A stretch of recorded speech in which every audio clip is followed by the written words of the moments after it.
Shri Venkateswara gold తాకట్టులో ఉన్న మీ బంగారాన్ని విడిపించి కొనబడును.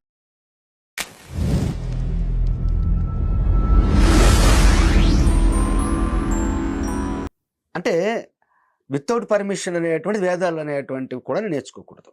మరి ఇప్పుడు స్త్రీ వేదం నేర్చుకుంది అనుకుంటే పుట్టే అతనికి కూడా వస్తుంది అది.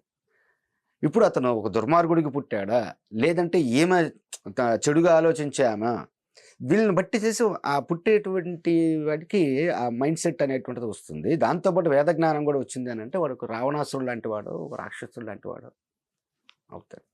అందుకని ఏంటంటే స్త్రీలని వేదం నేర్చుకునేవాళ్ళు కాదు, వేదం జోలి గుళ్ళకు రానిచ్చేవాళ్ళు కాదు. ఇప్పటికీ అంతే. ఇప్పుడు శబరిమలలో గుళ్ళలోకి రానివ్వరు, చాలా పెద్ద కాంట్రవర్సీ అయిపోయింది అది. ఎందుకు రానివ్వరు అని చెప్పేసి అన్నప్పుడు ఇదే కారణం. ఋతుక్రమం ఆగిపోయిన తర్వాత వెళ్ళొచ్చు వాళ్ళు, ప్రాబ్లం లేదు.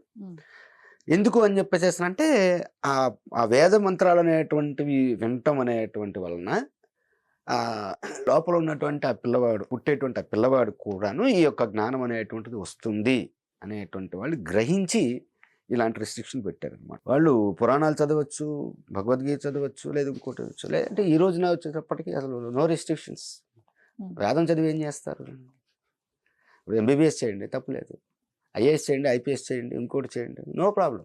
దానివల్ల ఎలాంటి నష్టం లేదు, మంచిగా జరుగుతుందేమో, పుట్టే పిల్లలకి ఆ జ్ఞానం వచ్చిద్దేమో. కానీ వేదం అనేటువంటిది రాకూడదు అనేటువంటిది. మీకు ఇంకొక స్టోరీ కూడా తెలిసే ఉంటుంది. రేణుకాదేవి జమదగ్ని భార్య, విన్నారు కదా. ఆమె ప్రతిరోజు కూడాను ఒక నది దగ్గరికి వెళ్ళిపోయేసేసి ఆ ఒండ్రు మట్టితోటి కుండ తయారు చేసి నీళ్లు తీసుకొని వచ్చేది.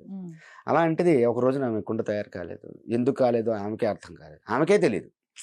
మహాపతివ్రత వచ్చింది. వస్తే ఈయన దివ్య దృష్టితోటి చూసి ఏం జరిగిందని చూస్తే ఒక గంధర్వుడిని చూసి ఆమె భలే ఉన్నాడు అనుకుంది, అంతే మనసులో, అంతే. ఆమె పాతివృత్యం అనేటువంటిది పోయింది. అప్పుడు అన్నాడు, సో ఇప్పుడు ఇలాగ కలుషితమైనటువంటి ఒక ఈమెతోటి నేను సంసారం చేస్తే పుట్టేటువంటి వాళ్ళు రాక్షస తత్వం నుంచి వాళ్ళు పుడతారు, కాబట్టి చేసి మేము ఇప్పుడు బ్రతకడానికి వీల్లేదని కొడుకుల్ని శిరస్సు ఖండించమంటే ఎవరు ఒప్పుకోకపోతే చివరికి పరశురాముడు వచ్చేసి ఖండిస్తాడు. ఆ తర్వాత నీకేం వరం కావాలో కోరుకుంటే మా అమ్మను బ్రతికించంటాడు. మళ్ళీ ఆమె బ్రతుకుతుంది, ఆ దోషం అనేటువంటి వెళ్ళిపోతుంది. రెండో వరం ఏం కావాలనంటే అన్నయ్యల్ని రాక్షసుల్ని అయిపోమన్నావు కదా, చెప్పించావు, వాళ్ళని మనుషులు చేయమంటాడు. మూడో వరం ఏం కావాలని చెప్పేసి అంటే నన్ను చిరంజీవిని చేయమంటాడు. అలాగే ఇంకో గొప్ప విషయం, ఇంకో ముఖ్యమైన విషయం ఏంటంటే మహాభారత యుద్ధం జరిగింది, కురుక్షేత్ర యుద్ధం జరిగింది. ఎవరి వల్ల జరిగింది అది? చాలామంది అంటారు ద్రౌపది వల్ల జరిగింది అంటారు, కొంతమంది అంటారు ఒక ఆడదాని వల్ల యుద్ధాలే జరిగినాయి అంటారు, మరి కొంతమంది ఇంకొక వేరే విధంగా తీసుకొని వస్తారు. కానీ ఒక భయం కారణంగా జరిగింది యుద్ధం. ఒక భయం ఏంటంటే ద్రౌపది ఒక మహాపతివ్రత. ఆమె ఎటువంటిది అని అంటే రుక్మిణీదేవి ఒక రోజున వీళ్ళు వనవాసం చేస్తూ ఉన్నప్పుడు ఆమె వెళ్ళి అమ్మా మేము 8 మంది భార్యలు ఉన్నాము, ఒక్క అతన్ని మేము సంతృప్తిగా ఉంచలేకపోతున్నాము, ప్రసన్నంగా ఉంచలేకపోతున్నాము, నీకు 5గురు భర్తలు ఉండి వాళ్ళందరినీ కూడా ఎలాగ నువ్వు ఉంచగలుగుతున్నావమ్మా అని చెప్పేసి అడిగితే ఆమె సింపుల్ సీక్రెట్ చెప్పిందమ్మా. ఏమీ లేదు, వాళ్ళు దేశాటనకి వెళ్ళినప్పుడు నేను ఎటువంటి అలంకారం చేసుకోను,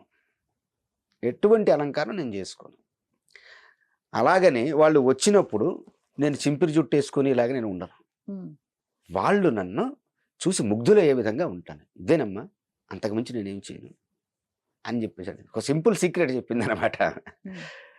అలాంటి మహాపతివ్రత మహాభారత యుద్ధానికి శకుని అనేటువంటి అతను ప్లాన్ చేశాడు. అసలు యాక్చువల్గా అతను ఏం చేశాడంటే, ఈ విషయం తెలుసు, ఆమె మహాపతివ్రత అనే విషయం తెలుసు, కౌరవులను అందరినీ కూడా చంపేయాలి, ఇతని వల్ల కాదు.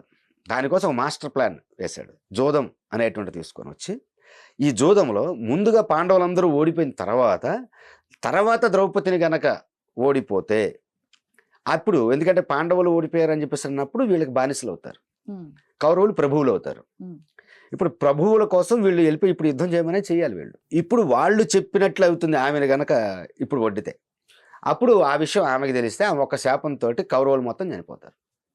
ఇది మాస్టర్ ప్లాన్. ఏమో వచ్చి అడిగింది, తన్నోడి నన్నోడినా, నన్నోడి తన్నోడినా అనేటువంటిది అడిగింది ఆమె. ధర్మరాజుకి తెలుసు, కానీ చెప్పకూడదు. ఎందుకు? ప్రభువులు వాళ్ళు ప్రభుద్రోహం చేసినట్లు అవుతుంది. ధర్మరాజు చెప్పకూడదు, అది ధర్మబద్ధమే, చెప్పకపోవడం. శకుని చెప్పడు. చెప్పాల్సిన వాళ్ళు ఎవరు? భీష్ముడు చెప్పాలి. భీష్ముడికి తెలుసు. ఇప్పుడు ఈ విషయం అనేటువంటిది నేను చెప్పాను ఎందుకంటే ఒక క్షత్రియ స్త్రీ నిండు సభలో వచ్చి ధర్మం మాట్లాడకూడదు, ధర్మం అడగాలి అని మాట్లాడకూడదు, ఇది నిబంధన. ఆమె చెప్పకూడదు, ధర్మం అడగాలి. ధర్మం చెప్పాల్సిన వాళ్ళు ఎవరున్నారు? భీష్ముడు ఉన్నాడు. అతను ఒరే ఇప్పుడు నేను గనక ఇది చెప్పానని చెప్పేసి అంటే ఈమె ఒక్క శాపంతో కౌరవులు మొత్తం పోతారు. ఇన్ని సంవత్సరాలు ఎన్నో యుద్ధాలు చేసి వీళ్ళకి నేను ఇంత ఇన్ని రాజ్యాలు ఇవన్నీ తీసుకొచ్చి ఇచ్చాను, ఒక్క మాట నిజం చెప్పానని చెప్పేసి అంటే ఈమె శాపం పెడితే అందరూ పోతారని భయపడ్డాడు అన్నమాట.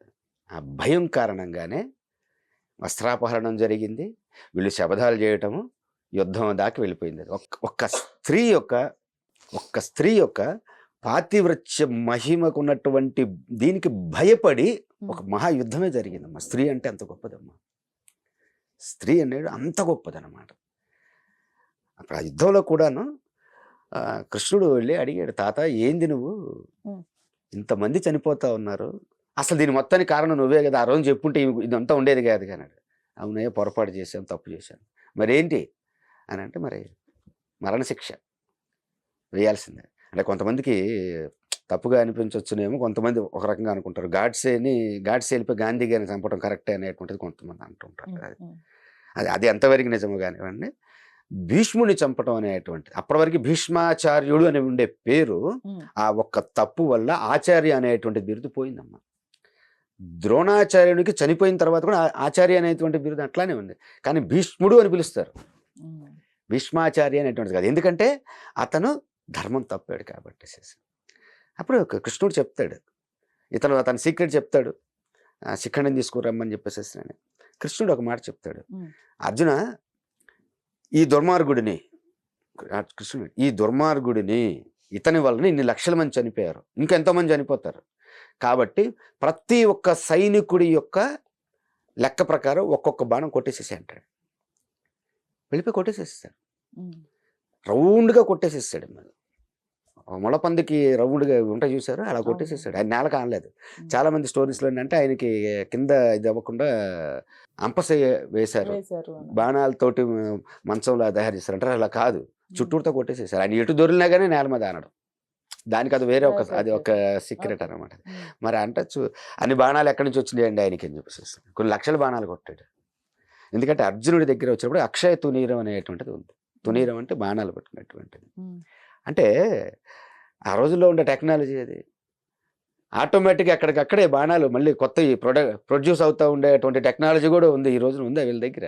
ఒక మెషిన్ గన్లో బుల్లెట్లు తీసుకొస్తే దానిలో అయిపోయినట్టు మళ్ళీ వీళ్ళు ఇది మార్చుకోవాలన్నమాట, అది రీలోడ్ చేయాలి. అర్జునుడి దగ్గర నో రీలోడ్ అలాంటి అక్షయ తూనీరం అనేటువంటిది ఉంది. మరి వీళ్ళని తీసుకురమ్మని అలాంటి టెక్నాలజీ అయితే మళ్ళీ అది వేరే. అయితే అంటే ఇదమ్మా స్త్రీ అనేటువంటిది. స్త్రీ ఎంత గొప్పగా ఉంటే సమాజం అంత గొప్పగా ఉంటుంది. కానీ ఈ రోజున ఉండేటువంటి పరిస్థితి ఎలా అయిపోయింది, ఈ రోజున కల్చర్ అనేటువంటిది ఎలా మారిపోయింది, ఎంత దరిద్రమైనటువంటి కల్చర్ అనేటువంటిది ఉంది అని చెప్పేసి అంటే ఒక మాటలో నేను టాపిక్లో కొంచెం పక్కకి వెళ్తున్నాను నేను, అంతేనేది. ఇప్పుడు మన ఫారిన్ కంట్రీస్కి వెళ్ళామని చెప్పేసి అంటే కాన్వెంట్ అంటారు, యాక్చువల్లీ మన ఇండియాది కాదు, కాన్వెంట్ ఏంటంటే వీళ్ళిద్దరు పెళ్లి చేసుకుంటే సంవత్సరం తర్వాత విడిపోతారు. వీళ్ళు ఒకరిని పెళ్లి చేసుకుంటే ఇతను ఇంకొకరిని పెళ్లి చేసుకుంటారు. వీళ్ళకి ఆ పట్టింపులు ఇలాంటివి ఏమి ఉండవు. ఈ పిల్లల్ని తీసుకెళ్ళిపోయి కాన్వెంట్లో పడేస్తారు.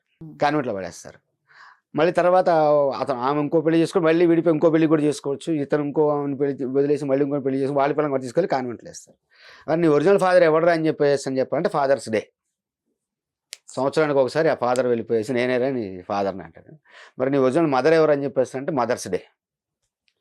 ఆ దరిద్రాన్ని మనం కూడాను జరుపుకుంటూ ఉంటాం, ఫాదర్స్ డే మదర్స్ డే అని చెప్పేసి. మన ఇండియాలోకి ఆ కాన్వెంట్స్ అనేటువంటి వాటిని కూడాను ఇచ్చేస్తున్నారు. సో మళ్ళీ ఈ రోజున మరి అంటే ఆ రోజున ఆమె గంధర్వం నుంచి జస్ట్ అలాగా ఫీల్ అయినందుకే ఇలా అంటే దానివల్ల ఇలాంటి ప్రమాదం ఉంటుంది అని చెప్పేసేస్తున్నాని అలా ఉన్నప్పుడు ఈరోజు ఏంటమ్మా డేటింగ్స్ అనేటువంటిది ఇవేంటమ్మా ఇది? ఉం? ద్రౌపది ఆమె చెప్పింది భర్తలకు తప్ప తన సౌందర్యం ఎవరికి చూపించకూడదని. ఈరోజు మీరు డ్రెస్సింగ్ ఎలా ఉందమ్మా ఇది? అదేమన్నా మాట అంటే కాంట్రవర్సీ. మొన్న ఎవరో పాపం శివాజీ అనేటువంటి అతను ఏదో అన్నదానికి ఏం ట్రోల్ చేశారమ్మా వీళ్ళందరూ కూడా. మన ఏంటంటే గరికపాటి గారు కూడా అంటూ ఉంటుంటారు కొన్నిట్లో. ఆయన మీద కూడాను లేడీస్ ఫైర్ అయ్యారు. మరి వాస్తవం చెప్పాలంటే ఇప్పటిదాకా నాకు నెగిటివ్ కామెంట్స్ అనేటువంటివి రావు సామాన్యంగా. ఈ వీడియో తర్వాత ఏమైనా వస్తాయి అనేటువంటిది అది. కానీ ఇది భారతీయ సంస్కృతం. అది మన సమాజం గొప్పగా ఉండాలి అని అంటే స్త్రీ చేతుల్లోనే ఉన్నది. స్త్రీ అనేటువంటి ఆమెకి అంత విలువ అనేటువంటిది ఉంది. పురుషుడు వేస్ట్. అంటే వేస్ట్ అంటే అతను నామమాత్రము, పురుషుడు నామమాత్రము. స్త్రీ ఆది పరాశక్తి అని చెప్పేసి అంటాము. స్త్రీకి అంత స్థాయి ఉంది. ఈ సమాజం అనేటువంటిది కూడా గొప్ప స్థాయిలోకి వెళ్ళటానికి, అంటే ఒక దుర్మార్గుడు అయినటువంటి ఒక భర్తకి ఒక గొప్ప భార్య ఉన్నది అన్నప్పుడు కూడాను వాళ్ళు గొప్పవాళ్ళే వస్తుంటారు మళ్ళీ. అప్ప ఆదర్శవంతమైనటువంటి. సో ఇక్కడ స్త్రీ అనేటువంటిది. సో అక్కడ సుభద్ర ఆమె స్త్రీ అయి ఉండటం వలన ఆమె ఈ యొక్క పద్మవ్యూహం అంటారు, చక్రవ్యూహం అని చెప్పేసి అంటారు. సో అటువంటి జ్ఞానాన్ని పొందినది కాబట్టి ఆ జ్ఞానాన్ని అభిమన్యుడు తీసుకోవటం జరిగింది. దీనికోసం మీరు అడిగిన ప్రశ్నకి ఇంత లెంత్ చెప్పాల్సి వచ్చింది. Super sir. అంటే ఫుల్ క్లారిటీతో అంటే ఏదైనా ఒక క్లారిటీ రేపు పొద్దున మళ్ళీ కామెంట్స్ లో ఇలాంటి తిక్కలు ఇవి పెట్టకుండా వాళ్ళకి కూడా తెలియాలనేటువంటిది.